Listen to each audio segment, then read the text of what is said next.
Qual o objetivo primeiro da arquitetura? Abrigo. Só que aí depois você fala assim, e qual seria o abrigo ideal? Aí essa conversa começa a ser mais longa, né?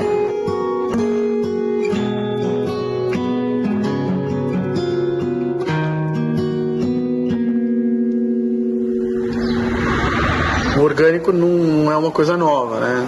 Nossos avós, bisavós, tataravós só consumiam isso.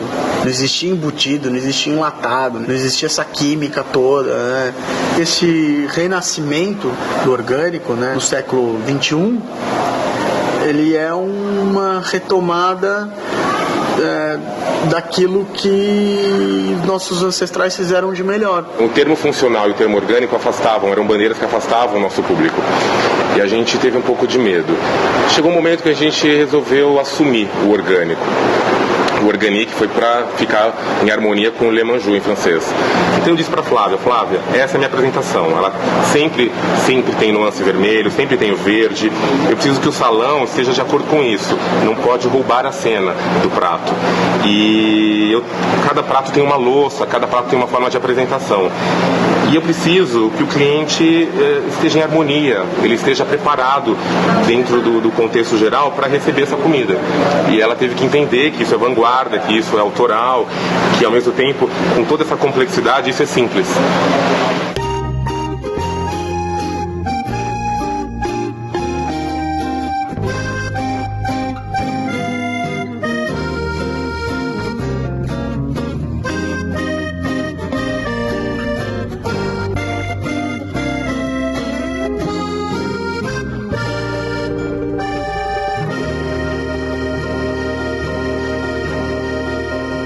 Quando perguntam para vários chefes, várias pessoas famosas, qual seria a comida mais importante para você se hoje fosse o último dia da tua vida? É a comida que minha mãe fazia, é a comida que minha avó fazia. Então ele consegue pegar isso um pouco do cliente, essa coisa de remeter às raízes. E eu fui um pouco nisso também na arquitetura. Eu fui buscar um pouco as raízes da arquitetura tradicional brasileira.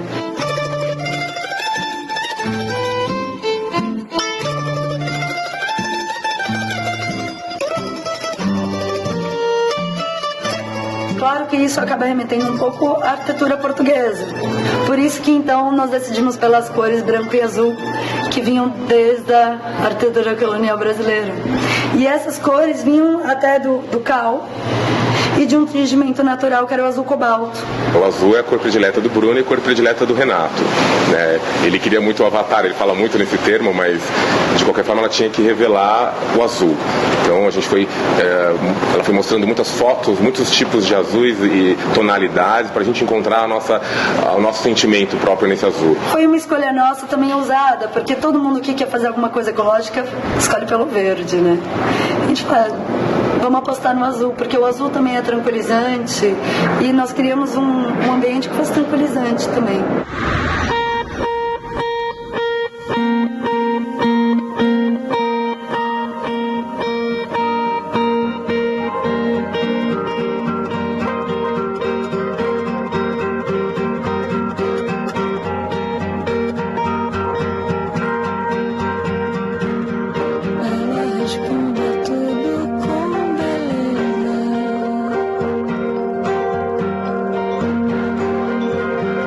Tempo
casa ela tinha que agradar jovens, ela tinha que agradar todas as idades, inclusive uma criança. E antes a entrada do restaurante era para um corredor lateral bem tímido, pequenininho, e aí depois a pessoa entrava e ia para a varanda. A varanda foi ampliada, porque foi bom, já que é o lugar que as pessoas mais gostam de ficar, a gente tem que aumentar.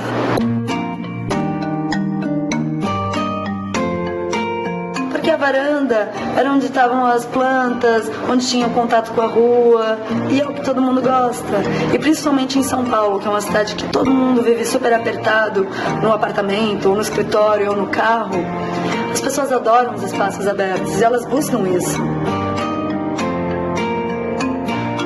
Para fazer essa obra de ampliação da varanda, as paredes que foram demolidas da ampliação do banheiro foram usadas para nivelar o piso da onde antes era a rampa de entrada. Então a gente conseguiu diminuir o resíduo de obra, reaproveitando na própria obra. O papel de parede reaproveitado com uma pintura especial e a tinta base de terra. Não era para ser lousa.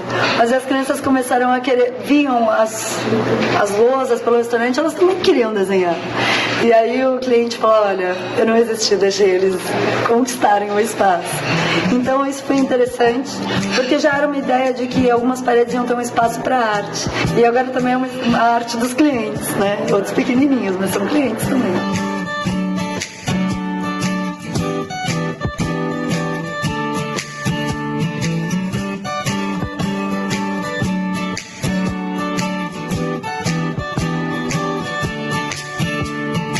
Logo no começo, quando nós estávamos discutindo qual era o público, ficou bem definido que 60%, 70% do público era feminino. E geralmente vem ou uma turma de amigas, ou vem o casal no jantar romântico, mas geralmente vem mais mulheres.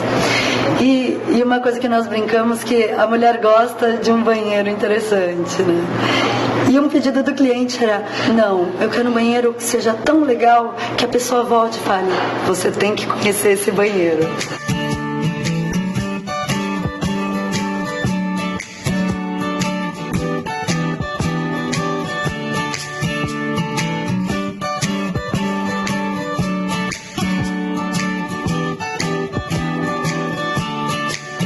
Os dois banheiros foi onde eu brinquei mais ainda com a questão do lúdico.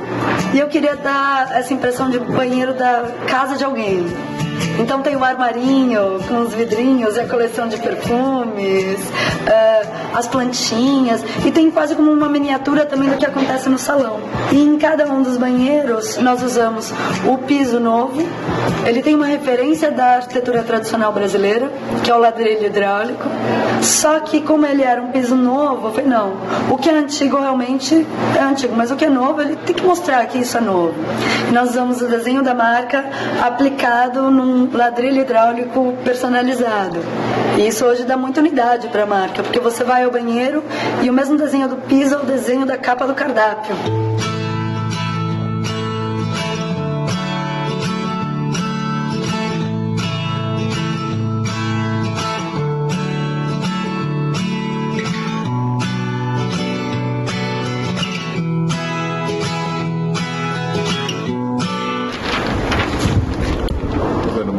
Vento, né?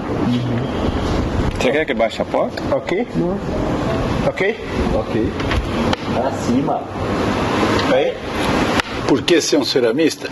Veja, eu tenho a impressão que isso vem, evidentemente, de toda a formação da família, vem do DNA. Por que ser um designer?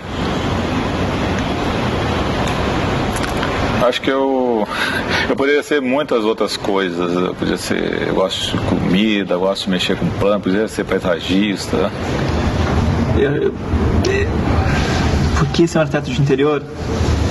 Eu acho que essa questão eu nunca tive. Eu não sei exatamente como as coisas aconteceram. A gente tem aquele poder de criação e acaba se confundindo um pouco, às vezes, achando que você é um criador. Aí a cerâmica dá um trinco, dá um defeito, você volta à realidade. Tenho um olhar muito crítico, eu sou muito observador, sempre, e por ser observador, gosto de ver os detalhes, e eu acho que isso que é essencial para um designer. Essa decisão, ela aconteceu de uma maneira natural na minha vida, desde pequeno eu sabia que eu ia ser arquiteto.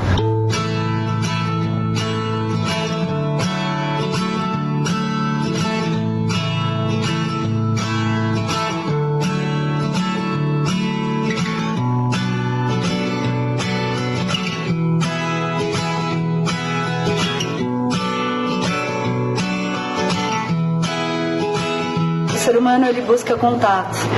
Um projeto que eu gosto muito, que eu fiz aqui no restaurante, foi uma medida também pequena, mas que criou uma certa revolução, que era uma mesa coletiva, que era um conceito que eu já tinha visto na Europa, em outros lugares. E quando eu propus para o cliente, ele falou, mas acho que ninguém vai querer sentar numa mesa coletiva. Poxa, vamos colocar só uma então. É a minha mesa predileta, né? Eu almoço muito sozinho, então eu sento aí e fico esperando conhecer alguém novo e ter uma experiência nova. E o objetivo dessa mesa é justamente tentar quebrar um pouquinho dessa barreira que as pessoas têm entre elas, né? Tem muito cliente que liga e fala, poxa, eu quero aquela mesa do meio. E essa mesa coletiva ainda foi feita com reaproveitamento de material também. Então nós reaproveitamos pallets usados do Ceasa e caixas de vinho do próprio restaurante. Dentro dessa questão também do orgânico, do natural, que eles têm na comida deles, tudo que foi feito de marcenaria nova, nós usamos ou madeira teca, que é uma madeira muito resistente à umidade. Então essa foi a madeira escolhida para os tampos de mesa, que ela é de reflorestamento, sem verniz, ou sem pintura, ou sem tentar esconder do que é feito aquilo. Isso é bonito também, mostrar do que é, ou como foi feito. Então a parte do empório inteira foi feita com essas placas de USB, que é um aglomerado de restos de madeira industrial.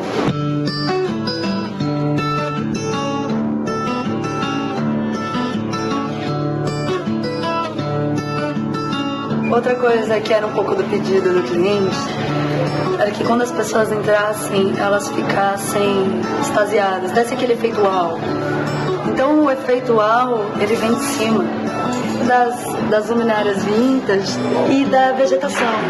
Nessa vontade de trazer a vegetação para dentro do restaurante, a solução nossa foi fazer as jardineiras pregadas nas paredes, nos altos, já que no salão eu também tinha que atender à vontade do meu cliente, a necessidade, na verdade, do meu cliente, de ter espaço para ele vender o produto dele, que é comida. Então, quanto mais mesa, melhor. Então, eu pedi para paisagista para a gente trabalhar com algumas vegetações, com trepadeiras e alguns cabos de aço no teto, que aos poucos elas estão conquistando o espaço do teto. E quando eu conversei com a paisagista, eu falei, olha, se nós estamos num restaurante que só trabalha com ingredientes orgânicos, locais, brasileiros, a nossa vegetação tem que ser só plantas nativas brasileiras. Eu falei, uma coisa meio Burle Marx, né? Mata Atlântica. Eu falei pra ela, que referência de trabalho? Eu falei, referência à Mata Atlântica.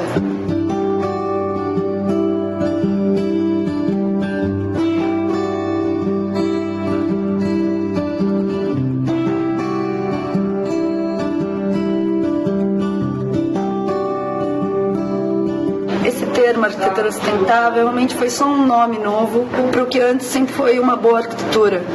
Em algum momento realmente nós nos perdemos um pouco desses preceitos, mas mesmo a arquitetura modernista brasileira tinha essa preocupação do meio ambiente, talvez não tanto dos materiais, ok, mas já tinha essa preocupação das pessoas que iam usar o espaço. Eu entendo que às vezes já está ficando meio lugar comum, quase um clichê, a história da sustentabilidade, do eco, mas eu vejo isso como uma coisa positiva também, porque de alguma maneira está fazendo com que isso fique popular. A gente pensa muito no cliente que vai consumir algo que é puro e que a gente acredita, e está coerente com o conceito do Le Manjou, que é a sustentabilidade em todos os aspectos, a mesa, e a sustentabilidade na arquitetura, a sustentabilidade com os funcionários, a sustentabilidade em todos os ambientes do restaurante.